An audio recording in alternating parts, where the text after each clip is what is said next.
I guess we are ready for our first panel talk. Everybody, please welcome on stage. Our topic is the perfect sim racing setup for your home. We have Tobias, Fuchs, and Fabian Volkenand, the two founders of Speedy Rucks. Please come on over. Hi, guys. Good to have you here. Nice to meet you. Have a seat, please. Also, let me welcome Richard Neville, head of sim of Logitech. There he is. Hello, good to have you here. Nice meeting you.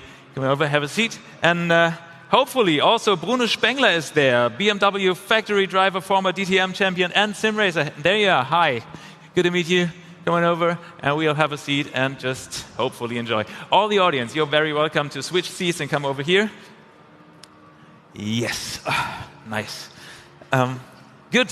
How are you guys doing, first of all? All good. Yeah, very good. Great to be here. Thank you. Yeah, great. Cool. Pretty good. Okay, great. So since we not only have the audience here at the fair, but also on stream, and there are always like new faces to the whole scene, and like somebody who just hooked up with sim racing and doesn't get to know everyone and everything. Please, like, may I ask you to introduce yourselves, like one after the other? Of course, we know you're a famous racer, but still, it would be nice. Yeah, hi. I'm Bruno Spengler, BMW works driver, a DTM champion, racing all around the world in GT3 for BMW. Also was competing in the ETCR Electric Championship this year in the FIA World Championship, and also sim racing ambassador for BMW sim racing. Mm-hmm. So very, very busy.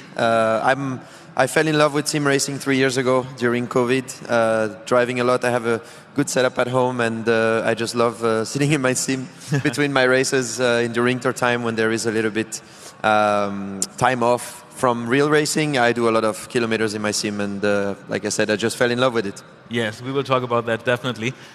There you go. Yeah, hi, I'm Richard Neville. I'm the head of sim at Logitech G. So it's my role to pick the right product to make, and then to make sure the product's right. Make sure that what you end up with actually feels good and operates as you expect to. So yeah, I've got a huge team of very talented people that basically I take credit for all of their hard work. Cool, that is nice. I think you can really give us a few nice insights of like what hardware, like where hardware can go probably, and what might be the best for which state of I don't know, improvement of sim races is or might be. Yeah, and you two guys, there you go. Yeah, so I'm Toby. I'm one of the two founders of Speedy Rucks. We're a company. It's only 2 years old actually, like basically a startup. We started doing playing rucks for children in cooperation with the Nürburgring and Hockenheimring, but as we are two passionate sim racing drivers, we also thought about why not doing like a sim racing carpet or a sim racing ruck, and yeah, that's why we're here basically. Yeah, and I'm Fabian. I'm the second founder of Speedy Rucks. Okay, you also brought one of the rucks, right? Exactly right. So we're going to have a look at it later. Let me ask you one first question, just for starters. Because we already just discussed it on stage, what do you think is most important in the beginning of a sim racing career, like into getting sim racing? Is it talent, is it the hardware, or is it like pure discipline and in getting better? There you go, Bruno. Okay. I think first, very important is make sure you have fun with it. Mm-hmm. Because sim racing, if you want to become good, you have to invest a lot of hours. So if you just do it as a game, it's not really going to work. You're going to invest the hours, you're going to put in the time, you're going to, be with the proper team. And so, like myself, I learned so much being around the BS competition guys with my teammates, very good sim racers, very fast sim racers. So I was very thankful to have that opportunity to start sim racing with very good guys that pull you and help you learning stuff very quickly.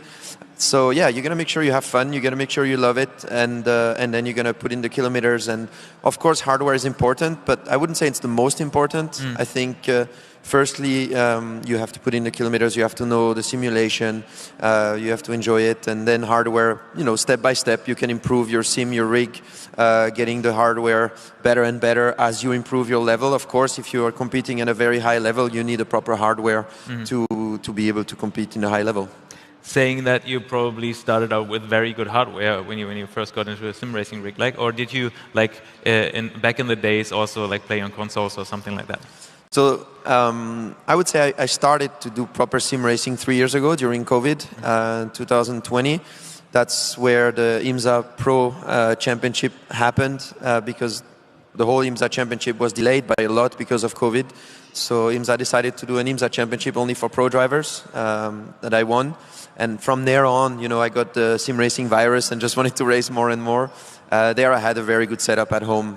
The BS competition guys came to my home and put a sim together for me with a triple screen, with a Heusingveld chassis, Heusingveld pedals, SimuCube wheelbase and proper wheels. So it's very important in the end.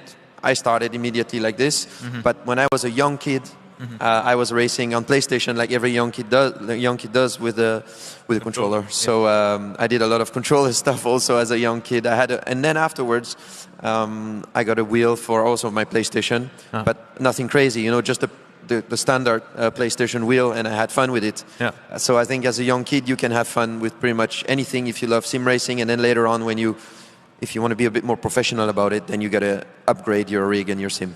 Okay, so yeah, obviously that is the most common way, like when you're very young, like starting with a console. Like, but perhaps I can pass the question on to you. Like, we're still on talent, hardware, or discipline. Talent, hardware, discipline. Discipline.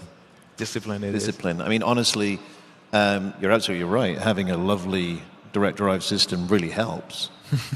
But equally, there are people out there who will kill everyone on the track racing on a G25.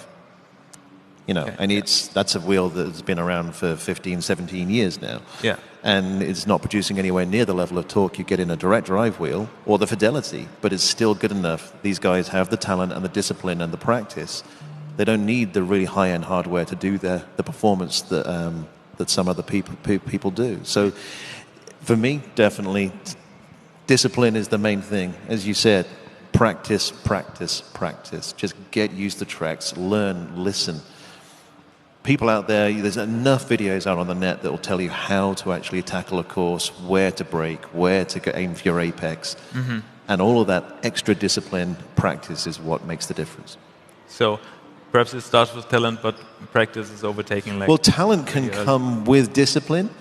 Talent can be first, and then discipline makes talent even better. But I think the key thing there, though, for me, is discipline. It's just practice, practice, practice. Yeah, good to hear. What about you guys? Yeah, I would totally agree on the discipline part. I think like maybe a passion or a curiosity for the topic is also important to get like that discipline and get really into it. But in the end, I feel like at least for our level, maybe not for your level, but for our level, I feel like talent isn't even relevant. Like I know people were a bit slower than I was at the beginning, but they put in the hours and I also put in the hours, but maybe not as much as they did. And now they are much faster than I am, even though they got hardware that is not as good as mine, and even though like they were not as fast as I was initially, just because they put in the hours. And I think that's pretty crucial, and that's the key factor. Okay. Is that also your thing? Yeah, I think the best thing of sim racing is a small invest in the beginning, so everybody can start it, and I think that's a really nice thing. Yeah. Talking about starting it, and also you mentioned that you started on a PlayStation, for example, with a controller. Like, so you all would agree on, like, it doesn't matter how you get hooked up, as long as you get hooked up and like put in the effort and then like improve from there. So, but still, let's talk about consoles. They have been a controversial topic with sim racers for quite a while, with many of them being in the opinion that a PC is absolutely essential to get into sim racing properly. What is your take on this? No. No. Okay. Of course, there are bigger, better, more detailed sims on PC, and with console for a long time, they weren't as powerful as a PC. That's changing now. With this new generation with PS5 and Series X, the processors in there are more than capable of producing a decent sim. I mean, ACC is now on console. It struggled a bit on the previous generation, but this new generation version is running at 60 FPS It's a couple of versions behind the PC version, but you've still got that accurate level of simulation going on there. And I know from some of the other developers that we speak to that there are more and more sim racing titles coming. They know that the consoles are powerful enough now to actually handle what they want to do. So, yeah, it's coming through. Now, yeah, PC is always going to be more open, more flexible. You can mix and match your setup. You can have different pedals and wheel from different manufacturers, and you can add in all kinds of things, like the butt kickers, like the motion seats, and all the rest of that. But there is absolutely nothing wrong with a console setup for sim racing. Okay. You kept it very open here, but I still think we can have kind of a discussion on that. Like, does anybody disagree? Yeah, honestly, I would disagree because I started with an Xbox setup actually, and I felt like even though, like, of course you can do sim racing on a console, and especially I think when you're driving for yourself, it is totally doable. But in the end, what makes you good is, as mentioned, practice, but also like driving with other people who are better than you are probably, and where that can like teach you stuff. And I feel like in the end, most of the good drivers are on PC, so it will definitely elevate like your skill because you will be able to join communities with many people who are really helpful, who really want you to teach you stuff, and that is what will make you like in the end much better, and also will give you a lot of fun in the end, because on console you will be, I think it's only a friction of the community driving on console in the end. But of course for the beginning it is good. Yeah, okay. Yeah. Bruno, what do you think? Yeah, as they mentioned, I think the competition is just higher on a PC. You have more platforms, you have more opportunities to get a setup together.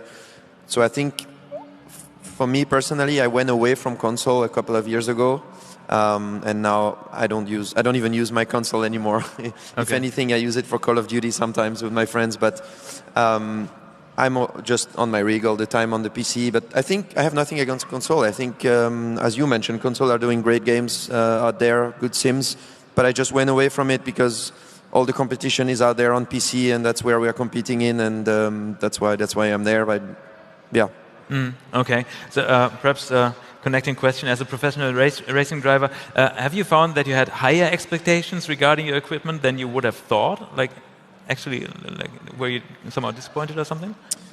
I don't know if I have higher expectations than a sim racer, let's say. I think sim racers have very high expectations on hardware, on everything. They know their stuff better than I do. They are there since a longer time, and I have so much to learn from sim racers, driving the sim actually, and that's what's good is, the discipline is very important, as they mentioned. That's key in sim racing, of course, and also how competitive you are. Like, how are you ready to push yourself? When you train with your teammates, for example, if I train with my teammates, after half an hour, if they are quicker than me, I cannot get out of my rig until I post a time which is at least as competitive as they do, And I think this is also very important. How much are you willing to push yourself, to push your limits? Because if you're like 3/10 off, you're like, in the beginning, you're like, I'm never going to make this 3/10. I'm on the limit. There's no way I'm getting the 3/10 out of myself or out of my rig for the next 5 hours. And then you stay in your sim, you stay in your rig, you look at data and you analyze why is he quicker and where is he braking and why is my teammate so much quicker. And then after an hour or two, you're getting closer and closer and closer, and all of a sudden, boom, you post the time and you're quicker. Of course, it takes a sim racer about 5 minutes to beat you again, but it's just about how are you willing to push yourself to bring your limit in a different step. And I think this is all what sim racing is about, actually, pushing the limit of yourself, because there is no external, really, problems that can come, I mean, your rig is not going to break apart, or you're not going to blow a tire on your rig or whatever, where in real racing, you drive, maybe the tire pressure is not right, or maybe there is something wrong with the roll bar, maybe there is, there's always an issue that can come and bring yourself not to the level you would like to have. But in sim racing, it's not like that. You put the setup in the car is as it is, and if you're not quick enough, it's just on you. So that's what I like about it. Yeah, I guess some sim racers might tell different stories about their coffee tables or something like that in terms of breaking rigs, but still, yeah, as long as you have a rig, I think that is absolutely right. And I love how you approach that from a personal level, like always look on yourself and then try to improve yourself and probably not your gear or something. Is it also that what you're saying, right? How do you think about that? Put yourself in I mean, look, the gear, the setup that you have, everyone has limitations on what they can accommodate in their home. Yeah. And this is one of the things. This is where you see the pictures of people on the internet with their wheel attached to an ironing board, because it's like they don't have room for a rig in their home, and they haven't managed to afford something more advanced. So you make do with what you have, right? I mean, Suelio, who's on our stand this weekend, he's been training people for a while, and one of the guys, Gonzalo Perez, when he first met him, he was using a G25 attached to a plastic chair. Crazy. And he was quick. And that just proves that it's sometimes talent and discipline can actually come through. But yeah, the setup's important. Getting it comfortable for you is absolutely essential, and that can be anything from the aforementioned ironing board through to a wheelchair that you put the wheels in the trainers so it doesn't roll back under braking, all the way up to a full rig. So it's important. I think it would be nice to know about your gear you have at home, like some of your private gear. Could you just already told a little bit, but perhaps we can start with you. And you just I didn't have own rig at home. Okay, you have some. Yeah, I got one. I got like basic aluminium rig, like the. Am I allowed to say the Motatus one, like the really base one that you can purchase? And I got like the base Fanatec gear and like a G9 full screen, and that's it basically. Okay, yeah. Connected to a computer. You're probably fully equipped with Logitech. No, I don't have room. Okay. Seriously, I got my little spare room. So I have two setups effectively. I have a Playseat Challenge, which of course folds up nicely. Okay. I can put that out in the living room if I want to go and race on the big screen there. Otherwise, I am attached to a desk. Okay. Yeah, and it's fine for me. Of course, I'd like a rig. I mean, some of the stuff on Vasaro's stand over there is lovely. I love that, isn't it? But you make do with what you have, and it works for me. Yes, of course. And you said your rig was like prepared for you somehow, so you didn't try it out and like change things and stuff. So you just got what you got and then tried. Yeah. So since I was new into sim racing, I asked BS Competition what would be the best to have, and they helped me through getting the stuff they thought was best, because they knew very well the business of sim racing. So they got me the proper rig, the proper pedals, wheelbase, triple screen. By the way, I like triple screen a lot more than a single screen. I think you're getting more of the experience. You feel like really in the car. So I got my rig done. I thought it was important to talk to people that know perfectly sim racing and get advice from them, because just absolutely coming out scratch and building my own, maybe I'm just building the wrong thing and taking what I think is best, but if I don't have the experience, maybe it's not the best. Well, since you're quick, everything might be all right. Stuff, yeah. Right, yeah. But talking about the screens, it's nice thing to talk about, I think, like, because there are also different opinions, right? You have a triple screen and you're super satisfied with it. You are already nodding, like, is it a triple screen or not? Yeah, like, honestly, I feel like I really like the G9, and I feel like I also think immersion-wise it's totally fine for me. But I think there's also like space reasons, because the triple screen is taking up quite a lot of space. And as you mentioned, you're running like your desk setup. Like, how would you put on a triple screen on that desk setup? Well, you can try, but it's going to be difficult to get in and out. Yeah, right? exactly. So I feel like the G9 has quite a sweet spot. It gives you also quite good immersion. But I feel like, if you have like 3 really nice screens that also have like the FPS and can run it, then go for the triple screen, in my opinion, as well. Okay. Also, like, building your own rig is kind of a game of trial and error, I guess, right? Like, so what are your what did you find out over the years? Like, what was your, like, perhaps worst purchase of what you thought like that would like really help to improve my game, and then realized, oh no, it just didn't? Was there something? Yeah, I got like, right at the beginning, I was so in love with like these licensed Fanatec products, like with the Porsche wheel and stuff like that. And like, in the end, I'm always running the Formula One, because I feel like it feels the best. And I got like all the other wheels like spare, like not using it, but they just look really nice. So you got them on the wall, yeah? Yeah, of course, yeah. Okay. Same with you, or were there different, I don't know, things you like discovered or experienced? No, honestly, just the only recommendation I can do is if you're going to do desk-based racing, don't go with certain desks that are basically hollow core.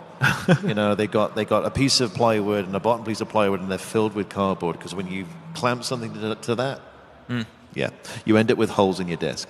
Okay, so remember that. Make sure you remember that. Solid wood or MDF. That's what you need if you're going to go with a desk setup. Okay, I get it. What is the small purchase you've made for your sim racing rig that has made your life easier than you would have thought or would have expected? Was there something? Was there something that like was probably perhaps also really cheap or something and it made life way better? A sim racing carpet from Speedy Rocks, probably. Here we Good go. plug. Wow. Okay, that is product placement. Please talk about it. Come on. Yeah, no, like really honestly, because I got like a wooden floor and it was really helpful, and it's also not that expensive, starting from 35 euros to 60 euros. But please tell the story, like because you didn't start with a Speedy Rock, right? Yeah, because exactly. They weren't produced at that time. Yeah, totally. Yeah, like right at the beginning, we started because like Fabian and I back then 2 years ago, we wanted to have an entrepreneurial experience basically, and we love motorsports, and we wanted something to be executable quite fast. So we started doing like a playing rock with the Hockenheim ring back then, which was way easier than we thought, I would say, because we got the license relatively quick. They were totally into it, because I think it's a no-brainer for motorsport currently to try to get like a younger audience as well, because I feel like it is kind of vanishing a bit maybe. Yeah, you said playing rock, like so it was for kids, like to play kids, on. Yeah, exactly. Like where you can play with your Hot Wheels or other like model cars on it, and yeah, honestly, the demand was not as big as we thought it would be. And then in the end, I used my playing rock for my sim racing setup as well, and I thought it looked cool, and also my friends really liked it, and then thought about, why not just do this? Because we knew quite a lot of sim racers throughout the journey, and the community was amazing. We entered it and met so many lovely people who really helped us, like being such a young company with like 20-year-old basically. And since then it worked out pretty well. Okay, so you actually can recommend it to everybody. Yeah. Of course you can. Bruno, I have another question for you. So which piece of equipment is the most important for you to have an enjoyable, authentic experience on the sim rig? Because it must be, like when we already talked about it, when you come from a real race car and get into a sim rig, you have a loss of information somehow. So what is the most important thing for you?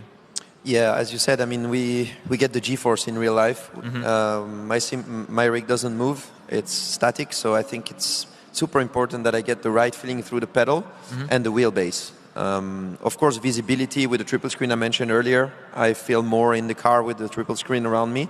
Yes. But definitely the proper feel, you get it through the wheelbase and the pedals. This is where you get out the performance. This is where you can drive the car to the limit. And also, even if when you get a new pedal set from the same brand, it still takes you 1 month at least to adapt to it, although it's the same brand. Okay. So until you know your pedals, it takes you a lot of hours and a lot of time.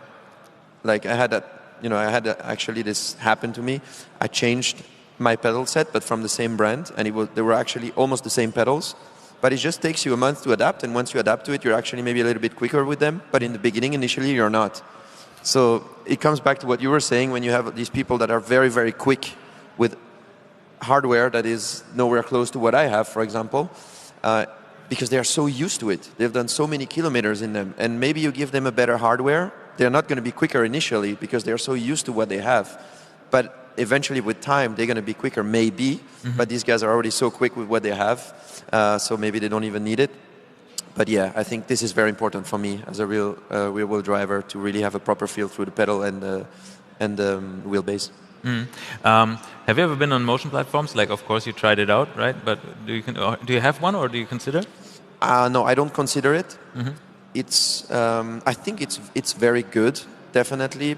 But for some reason, the motion platforms I've tried, apart from motion platforms from the BMW, for example, the official BMW sim where you develop all the new cars there, which is a very high standard simulator. You cannot compare to any rig out there.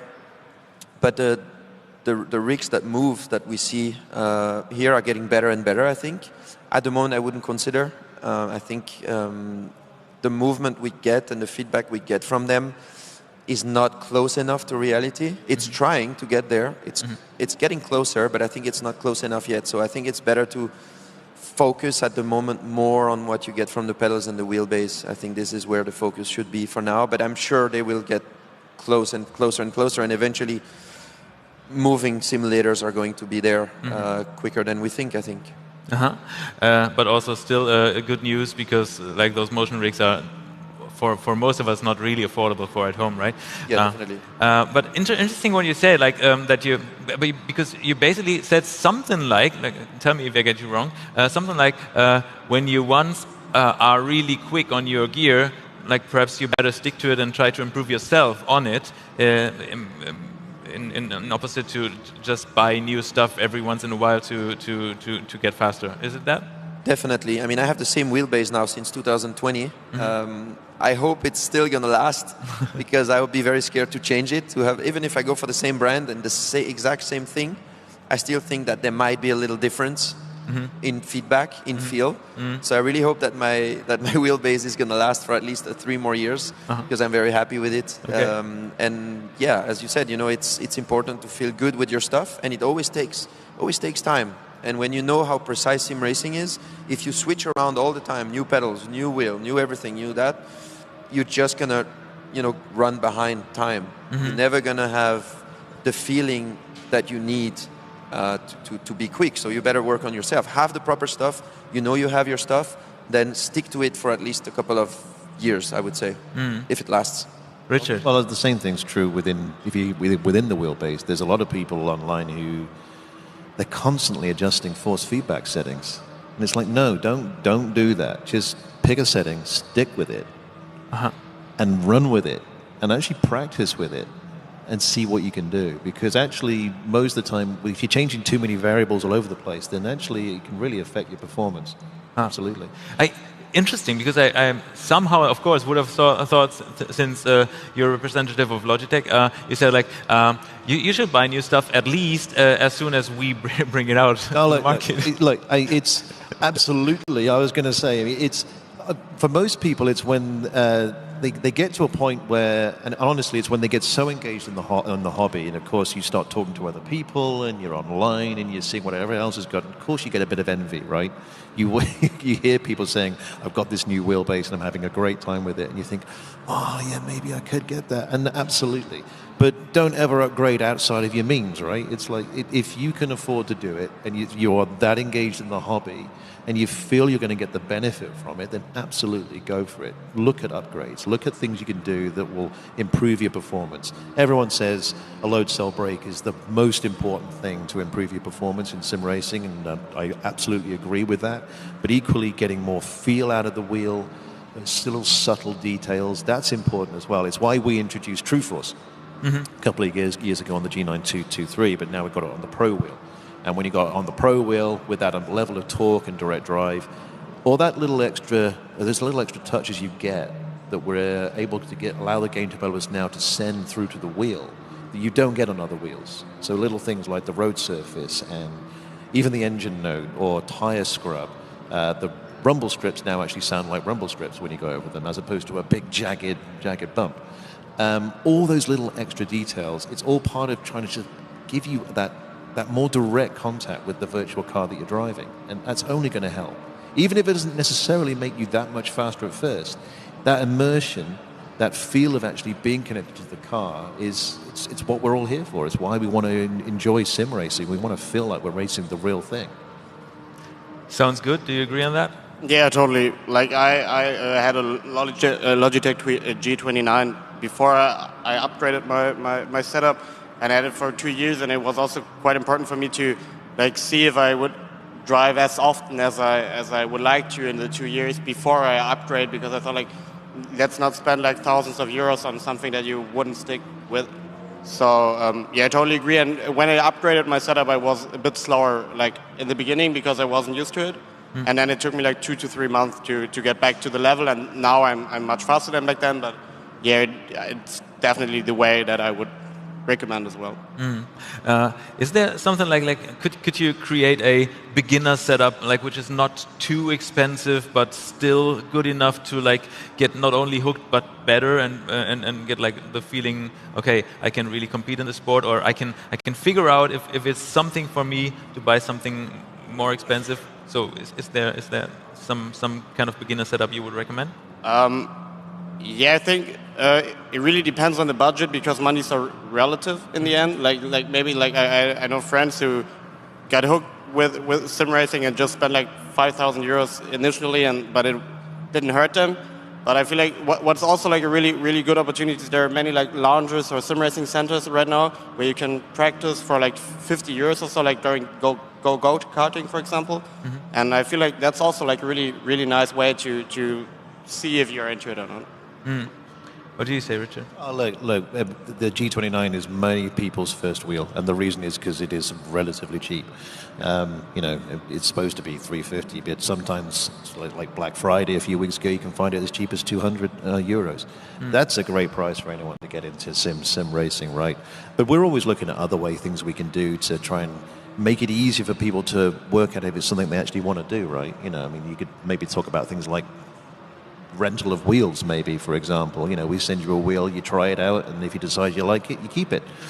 These are all things we're starting to look into, and in ways we can really expand on the number of people who are getting into sim racing, because the last 2 years have just seen an explosion in it. Everything with COVID and all the real race drivers actually sim racing, and Netflix, Formula One Drive to Survive. It's really, really driven a massive increase in awareness that I can actually race at home. And then when you want to do that, then really you want a wheel, right? So yeah, of course. That is crazy. We also realize this over here, it's getting bigger and bigger, and more people are coming. So talking about the fair, have you seen anything here at the Sim Racing Expo or elsewhere that you've effectively put on your Christmas list, for example, or being interested in? Have you had a walk around and saw something? Yeah, I saw a lot of things, unfortunately. It's like Christmas here, for me. But yeah, I saw a lot of things that I like and products that I'm already using, but there's definitely one that is a highlight for me. It's the new GSI P1, Hyper P1 wheel that just came out a couple of days ago. I think it's very awesome. It looks very aggressive, and I like the design of it. So I think this is so far it's my highlight here. Okay. Over there? I think for me, the important thing is the carpet. Well, what else could you say? Perhaps. Yeah, I think the new brakes from Simicube were also quite impressive, but I saw the price tag on them, and that was also impressive. Yeah, I don't think that someone is that kind and will gift them to me for Christmas. Well, since you didn't ask me, I will not. No, actually, unfortunately, I don't have a chance there. Well, would you recommend something that would be a chance, I guess? Whilst I was trying out the active pedal yesterday, it was with the Vario VR headset, which that thing's incredible. You really enjoyed it? The resolution on that thing, I completely forgot I was in VR. It was actually like I was on a monitor. Yeah. It was so pin sharp. That was amazing. Awesome. So, everybody, please try it out right here on the fair. This is one of the very few chances to just do that. You can test everything. So please let me introduce you one more time to this. Come over and enjoy. And you guys, it was really great talking to you. Is there something you still want to mention that we didn't talk about, or would you like to give a kind of advice for some new sim racers or semi-professionals to increase or improve their game or something? Is there something? No, I think we went pretty much through everything. It was a good talk. I think there was a lot of interesting things that have been said from all of us, so I don't think there's too much to add, to be honest. Cool. Good thing, though. I think for anyone who's at the show, come over to the stand, because obviously it gives you a chance to try the new Pro Wheel and pedals. But what we're also doing, obviously we're running our competition, our G Challenge competition. You can win prizes. If you win the G Challenge competition, then you will get a trip to the Austrian Grand Prix next year, and you will meet Lando Norris. You will win the wheel and pedals. and a whole bunch of McLaren merch. But we're also capturing data there. We've got a lovely setup there with some Tobii eyeglasses, and we're working with the university, the University of Limerick, and we're actually capturing people's data and looking at everything that they do when they're racing. So with that, it's amazing. You can watch the playback. You can see exactly where you're looking. So you can see where people are feeding into the apex and looking ahead, or checking their gear, or checking their time, and all the rest of it. And all of this is going towards a large part of research that we're currently conducting, which is trying to find what are the key markers of good sim racing performance. So please come on over and set some times and have some fun. Cool. So very open for your visit. You guys? Yeah, I don't think I'm in the position to tell someone how to improve a sim race thing. But still, you would recommend to have a rug? Totally, yeah. So, okay, everybody, I hope you enjoyed it. That was the talk. Thank you, Tobias and Fabian from Speedy Rugs. Thank you, Richard Neville, head of sim of Logitech. And also, of course, thank you, Bruno Spengler, for being here. And yeah, I hope you enjoyed the talk. Guys, you're very welcome to leave the stage and thank you very much. Give over the Thank you. microphones. Thanks. And I will go right to the middle, I guess. Luke, are you back with me, or are you still sleeping? I guess. Okay, I guess he's still sleeping, but I would like to introduce you to the backstage, like where all the teams are. And please meet Alex and Corby again with the paddock walk. Have fun, guys.